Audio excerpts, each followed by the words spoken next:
Nagbitiw po sa pwesto bilang kinatawan ng ACT-CIS Party List si Congressman Ed Vic Yap. Ang pagbibitiw po ni Congressman Yap ay kinumpirma ni Deputy Minority Leader at Leyte Representative Ana Victoria Veloso Tuwason. Ayon po kay Tuwason, formal na ipinaalam ni Yap sa Kamara ang kanyang pagbibitiw. Kaya't inirekomenda ang pagtatanggal ng kanyang pangalan sa talaan ng mga miyembro ng kapulungan. Hindi lang sa doon sa party list ng resign, kundi sa pagiging mababatas talaga.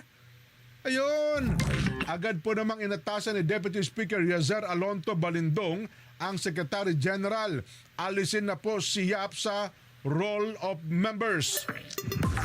Si Yap, kapatid po ni Benguet Representative Eric Yap, ay kabilang sa mga mambabatas na binanggit ni Ombudsman Jesus Crispin Remulla na muli tumanggap ng pera mula sa mga kontraktor couple na sina Pacifico Curly Discaya at Sara Discaya mula sa controversial na flood control projects sa bansa.